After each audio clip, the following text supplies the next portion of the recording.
ప్రస్తుతం మంత్రి సత్యకుమార్ మనతో ఉన్నారు. ప్రధానంగా చూసుకుంటే సార్ చెప్పండి, అసలు వారధి కార్యక్రమం ఉద్దేశం ఏంటి? దాదాపుగా సంవత్సర కాలంగా నిర్వహిస్తున్నారు టీడీపీ, జనసేన, బీజేపీ. ప్రధానంగా వాటికి సంబంధించి అర్జీలు వస్తున్నాయి? భారతీయ ప్రధాన ఉద్దేశం ఏంటంటే ప్రజలు అనేక రకాలైన సమస్యలు ఎదుర్కొంటున్నారు. ఆ ఫిర్యాదులతో వస్తున్నారు. ఆ సమస్యల పరిష్కారం కోసం చాలా ఆశతో ఎదురు చూస్తున్నారు. వారు కూటమి ప్రభుత్వం మీద అనేకమైన నమ్మకాలతో అరే ప్రభుత్వం వస్తే మార్పు వస్తుంది. 5 సంవత్సరాల పాటు అణచివేతకు గురి చేయబడ్డాం. మా భూములు లాక్కున్నారు. దౌర్జన్యాలు చేశారు.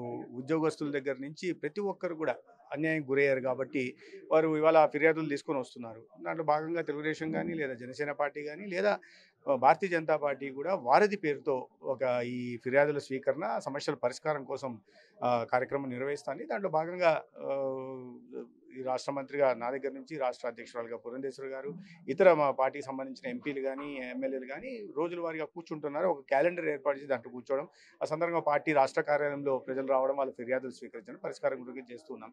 అయితే చాలా వరకు సమస్యల పరిష్కారం చాలా వరకు వస్తున్నవి రెవెన్యూకి సంబంధించి వచ్చాయి.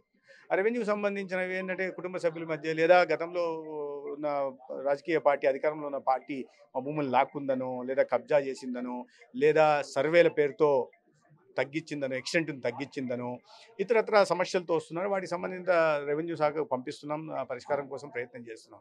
అయితే రెవెన్యూ సమస్యలు ఏంటంటే ఓవర్ నెట్ తీర్చబడేవి కాదు. దానికి కాస్త సమయం తీసుకుంటుంది.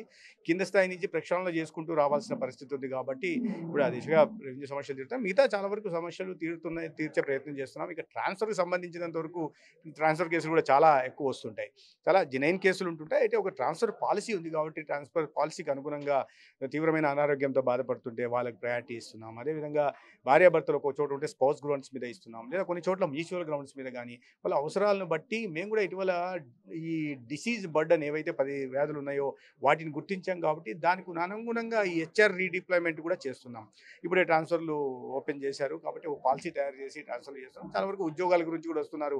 ప్రజలు గతంలో ఏం చేశారంటే ఎటువంటి నిబంధనలు పాటించుకోకుండా ఎవరికి కావాల్సి తీసి పడేయడం, కావాల్సిన వాళ్ళని పెట్టుకోవడం, మందిమాగుల్ని ఈ రకంగా చేశారు. అంటే ప్రభుత్వానికి ఏ నిబంధనలు ఉంటాయని, కొన్ని రిక్రూట్మెంట్ రూల్స్ ఉంటాయని లేదా సర్వీస్ రూల్స్ ఉంటాయని దీనిలోంచి పూర్తిగా బయటకు వచ్చి గతంలో చేశారు. అదే రకంగా ఇప్పుడు కూడా ప్రజలు కోరుకుంటారు ఇలా జరగాలి అని చాలా చోట్ల తెలియక వస్తున్నారు. మేము వారికి వివరిస్తున్నాం. ఈ రకంగా నోటిఫికేషన్ లేకుండా ఉద్యోగాలు ఇవ్వడానికి లేదు. ఈ రకంగా ఎవరంటే తీసేసి కొత్తగా పెట్టడానికి లేదు. ఈ ఇబ్బందులు ఉంటున్నాయి కాబట్టి అర్థమయ్యేలాగా వివరిస్తున్నాం. తర్వాత అవకాశాన్ని బట్టి నిబంధనలకు అనుగుణంగా వాళ్ళ మెరిట్ని బట్టి ఉద్యోగాలు ఏమైనా ఉంటే అవకాశాలు ఇవ్వడానికి కూడా ప్రయత్నం చేయాల్సిందిగా చెప్తున్నాం. ఇతర చాలా చోట్ల ఇప్పుడు చాలా చూస్తే గోవులను పెంచుతున్నాం, భూమి కేటాయించారు, లీజ్ ఎక్స్టెండ్ కావాలన్నారు, లేదా కన్స్ట్రక్షన్ చేయడానికి కావాలన్నారు. ఇది సంబంధించిన కలెక్టర్కి చెప్పాము. ఇతర సమస్యల గురించి కూడా ప్రజలు వస్తున్నారు. వీటిని గుర్తించి అవకాశం ఉన్నంత వరకు అక్కడికక్కడే వాటిని పరిష్కరించే దిశగా కూడా ప్రయత్నాలు చేస్తున్నాం. సార్ ఇటీవల కొవ్వూరు మాజీ ఎమ్మెల్యే ప్రసన్న కుమార్ రెడ్డి మాట్లాడుతూ గత ప్రభుత్వంలో మోడీకి రాజ్యసభలో, లోక్సభలో మద్దతు పలికాము. ఎన్డీఏతో కలిసి ఉంటే గెలిచేవాళ్ళం. 29లో ఎన్డీఏతో కలిసి పోరాడాలంటే కలిసి ఉండాలని చెప్పి ఆశిస్తున్నామని చెప్పుకున్నారు. దీన్ని ఎట్లా తీసుకుంటారు?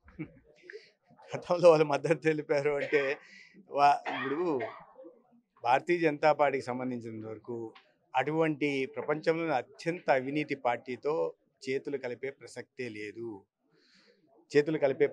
లేదు. వారు గతంలో అంటే అవును ప్రజల పక్షాన ప్రజల కోసం తీసుకుంటున్న నిర్ణయాలు ఉన్నాయి. వాటిని సమర్థించాల్సి వచ్చిన చోట సమర్థించుండొచ్చు. అన్ని పార్టీలు సంప్రదించాం. ఆ కమ్యూనిస్ట్ పార్టీల నుంచి సంప్రదించాం. కొన్ని విషయాల్లో కమ్యూనిస్ట్ పార్టీలు కానీ లేకపోతే ఉదాహరణకి రాష్ట్రపతి ఎన్నిక సమయంలో కమ్యూనిస్ట్ పార్టీలు కూడా మద్దతు తెలిపాయి. లేకపోతే మమతా బెనర్జీ మద్దతు తెలిపింది, లేదా ఆనాడు అరవింద్ కేజ్రీవాల్ మద్దతు తెలిపారు. చాలా విషయాలు మద్దతు తెలిపాయి. ఆ మద్దతు తెలిపినంత మాత్రాన వీళ్ళు చేస్తున్న ఈ అవినీతి కార్యక్రమాలకి లేదున్న ప్రజా కంటక పాలనకి అప్పట్లో కేంద్ర ప్రభుత్వం మద్దతు ఇచ్చింది, మోడీ గారి ప్రభుత్వం మద్దతు ఇచ్చినట్టు కాదు. కాబట్టి వాళ్ళు కోరికలు ఉండొచ్చు, తెలుసు వాళ్ళకి భారతీయ జనతా పార్టీ అంటగాగితేనే మేము గెలవగలం నెక్స్ట్ ఎన్నికల్లో అని బహుశా వాళ్ళకి అనిపించిందేమో. కానీ బీజేపీ మాత్రం అటువంటి అవినీతి పార్టీతో అంటగాగే ప్రసక్తే లేదు. సార్ గతంలో బీజేపీ నుంచే ప్రపోజల్ వచ్చింది, జగనే అంగీకరించలేదని చెప్పి ఇంకో మాట కూడా. మాకు అవసరం ఇప్పుడు జగన్ అనేది ఒక సబ్ రీజనల్ పార్టీ. తండ్రి చనిపోతే ఆ సానుభూతి పవనాల్లో ఇచ్చిన నాయకత్వం ఏమైనా వచ్చాడా, లేదా ఆయన కింద నుంచి క్షేత్రస్థాయిలో పనిచేసి నాయకుడు అయ్యాడా? ఆనాడు ఆ పార్టీలో ఉంటూ లక్షల కోట్లు తండ్రిని అధికారాన్ని అడ్డం పెట్టుకుని దోచుకొని ఆ డబ్బుని మళ్ళీ ఎన్నికల్లో ఖర్చు పెట్టి లేదా తండ్రి చనిపోతే ఆ సానుభూతి పవనాల్లో గెలిచిన వాళ్ళు ఇప్పుడు కుటుంబ సభ్యులే కొట్టుకుంటున్నారు.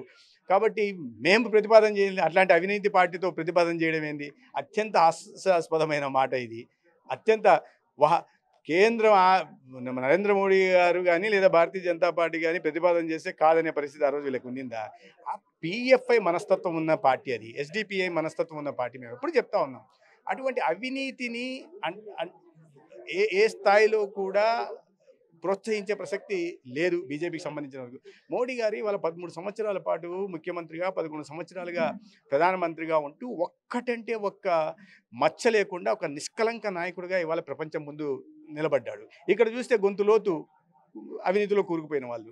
మాకు వాళ్ళకి ఉత్తర దక్షిణ వాళ్ళకు ఉన్నంత తేడా ఉంది, నాగలోకానికి నక్కకు ఉన్నంత తేడా ఉంది. కాబట్టి అవన్నీ వాళ్ళు ప్రచారాలు చేసుకోవడం, ప్రజలకు కొద్ది సానుభూతి పొందడం, ప్రజల్ని కన్ఫ్యూజ్ చేయడం. ఇవాళ కూటమి 3 పార్టీల మధ్య మంచి సమన్వయం ఉంది, కలిసికట్టుగా పనిచేస్తున్నారు.